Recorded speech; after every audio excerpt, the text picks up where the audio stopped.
which is, it's a normal practice to bring them back because that was the only place we had to go. And they said we was trying to get depredation. So CPW, they started this rumor that we was baiting and we were doing all this. So then we pretty much lost all respect for CPW. They were doing everything except blaming themselves for bringing proven depredating wolves from Oregon into this state, this county, and they had a history of depredating up there. The two wolves that have caused the most damage are the two from the Winnaha pack that are both dead. The one male they captured right here on the ranch, and then they said he died a week or something later in captivity. They said he had nobody knows, we haven't heard the story, but they said he had bite marks or something on him. The other wolf, they said they just came out and said that it was killed by another wolf, but it had a bullet hole or something in it, or a piece of bullet in it from Oregon or from earlier in this state. Nobody knows what the sorry, look at these cows, what the whole deal with that was. But they accused us all of that, so we pretty much told them to stay off our ranches. They're not welcome. We did, every time they asked us to do something non-lethal, we were cooperative. We did everything except the flattery, and that's because the state would not give the producer and the landowner indemnity. They wanted us to take all the responsibility for it. It's like, no, when our governor opened that cage, that's the state's responsibility. They're the ones they're responsible for those animals. So why do they want to put everything on the producer? And then they say, oh, we're not going to change any normal ranching procedures by bringing these wolves in. Well, they started asking us to cover up a dead pit that'd been there for 50 years. If CPW would have been transparent and telling us, oh, you're getting wolves in your area, then maybe we could have done some of that stuff last fall. Last winter when that happened, there was nothing fresh in that pit, and they want to accuse us of not burying it. You can't bury anything up here. You can't dig a hole on a slick hillside when it's 30 below. So at our earliest convenience, when you could get a piece of equipment to that pile after the snow melted and after the mud went away, we went and buried the pit. And Jeff Davis wrote this letter that was completely BS and sent it to us. And Travis Black, them guys are the guys that signed it.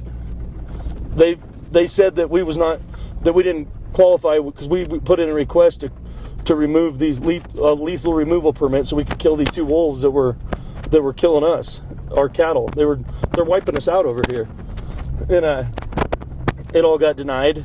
And then they've ruined 50 years worth of relationships with my dad and mom, and I'm 35 years old. I've been on the ranch here since I was a kid, and they've ruined every relationship that they've had with the landowners by them not being prepared, not being educated, and then trying to not take blame for anything that happened. So now here this time of year, we just finished up yesterday preg checking. We have some of our groups of cows. This group we preg checked yesterday, the wolves were in them basically all summer. The Denning, the Copper Creek pack, and we preg checked them cattle yesterday, and there were 17.5% open. That's unheard of, and we've never had conception rates that low in this county, as long as we've all been ranching around here. Nobody's heard of that, unless you had, we've never heard of it on our operation. And so our conception rates are down, our calves were light, our yearlings were light. I mean, this deal has cost my family probably over $150,000 to $200,000, I would say. On top of the fact that the CPW was in here trapping wolves on the ranch the month of September, so I couldn't take hunters, and that cost me, I'm $140,000 short in my hunting operation. So where does this end? I mean, people got to realize what it's costing. And then another thing, we're already over $5 million of taxpayer money into this whole into this whole thing that they told everybody was going to cost $800,000. It was going to cost taxpayers around $800,000, and we're over $5 million. Don't you think that money would be better spent on our roads, our bridges, our schools, for our kids? And we're gonna take that money and try to save these dogs and reintroduce these dogs that never should be here. But that's kind of the gist of how the summer went. I mean, it's not only the Copper Creek pack was affecting us. There was a pack up there on the Gore up there north of Kremling. They started getting into our cows and a couple other producers' cows, and there was 3 confirmed depredations there. There was 5 wolves running together. CPW told us there was 1 in the area. We seen 4. Some guys seen 5, and they just, everything they do is delay tactics and blame the producers, and it's so out of hand how these guys have done and handled this whole reintroduction. Could you go in at all how it really affected? Went a little bit like into how it affected you financially, your business. Could you go like more into that, like specifics if you're comfortable with that, like exactly specifics, exactly what you're losing, how much, like that kind of stuff, and then with your family as well. Anything how it's like impacting you personally, your family, your business, your life, permanently, how it's affecting it now. That would be great. That'd be amazing. So the financial side, we all agricultural people have a lot of debt usually to be able to be in this kind of a business. You have to borrow a lot of money, and we all have payments, land payments, equipment payments, cattle payments. We have truck payments. We have all kinds of payments, and everybody's trying to struggle to survive day to day without these high numbers of losses. I mean, you start talking 17%, there ain't a 17%, there ain't a 5% margin in these cattle. On an average, 10-year average, you don't have a 5, you can't handle an extra 5% death loss. You can't handle an extra 3 or 4%. And we have a death loss of 17% and a conception rate of 17%. I mean, that means out of every 100 cows, we have 17 cows that did not get bred, so we have to sell them in the fall. That they're out of our herd. The 17% death loss in that one bunch of calves, that's 17 calves that we didn't get to sell out of 100. So these calves, if the calves are worth $1,700-$1,800, I mean, you start going through the numbers of the calves, then on top of that, the cows that you have to call out of your herd. There's no way we can stay in business and be sustainable. We'll be broke in 2 to 3 years if we can't manage, or they don't start figuring out how to keep these things out, or do something as soon as they start getting into an area and attacking. They've done a range rider program that has been somewhat effective, but it hasn't stopped the kills. And the CPW wants us to have 1 range rider in this whole county. But for the CPW officers to cover this whole county, I think they have 4 or 5 CPW officers to do what they want, to do their district and cover the same amount of country as they want 1 range rider to do.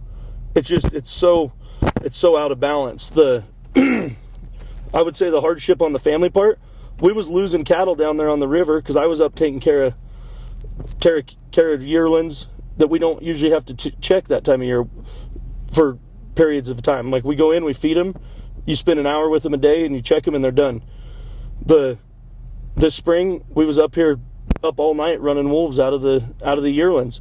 Well, then we're not providing the proper animal husbandry to our cattle that are down on the river calving, so we lose calves down there because we're not there to watch them and take care of them.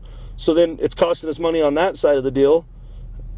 And then if you want to talk about impacts, try to have a wife and 2 kids, and you don't ever get to see them for an hour a day, and because you're out fighting with the wolves and fighting with the CPW, and and all this stuff, like there's huge impacts that nobody ever sees.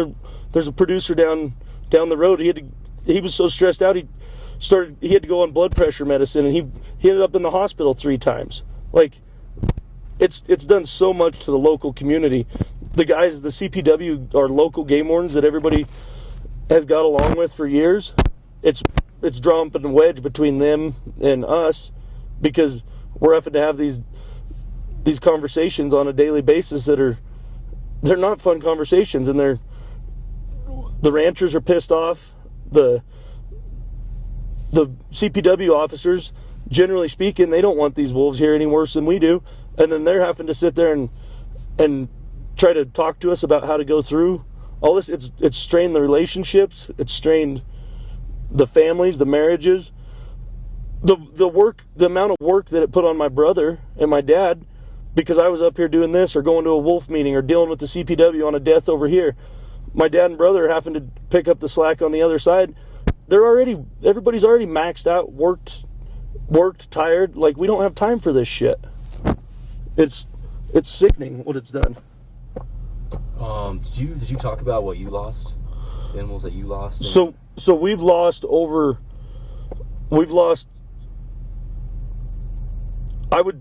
I would say a normal year, them 29 cows that came home dry out of that 169, we would have had 3 to 5 calves out of there lost.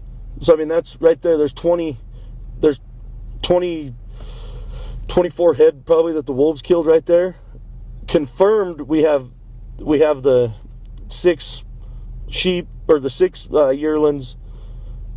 We had another one that had rake marks on it. They couldn't confirm it. We have a live calf that has rake marks on it. We won't be able to sell him. But numbers wise, I would say we've lost over 40 head of calves and yearlings and 22 sheep.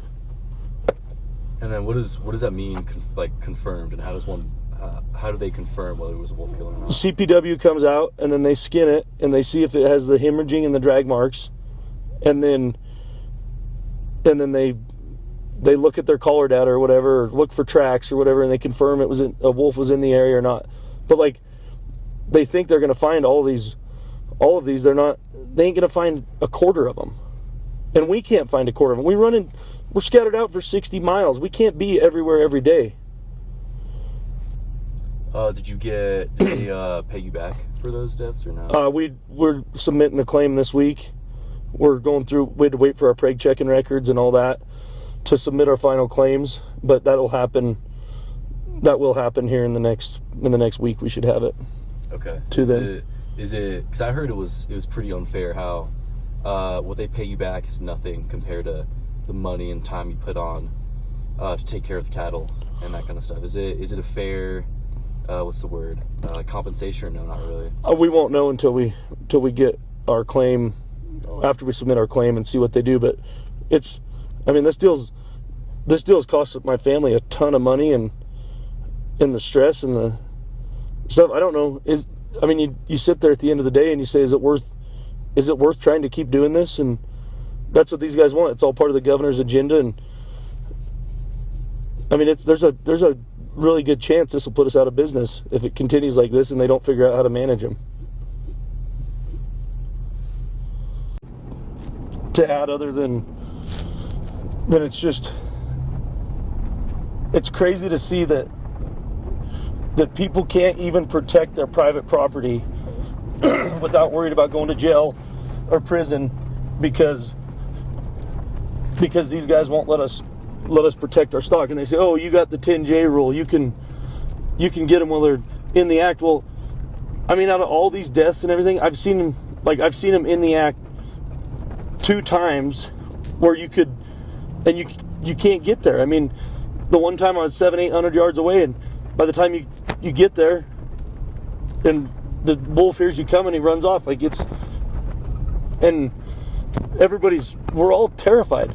If anybody shoots one in the act, that they're going to come back and do everything they can, and the activist and the CPW and everybody's going to come back and come at the producer or an agent or whoever does it and say, and still put them through the ringers. Like, it's terrifying.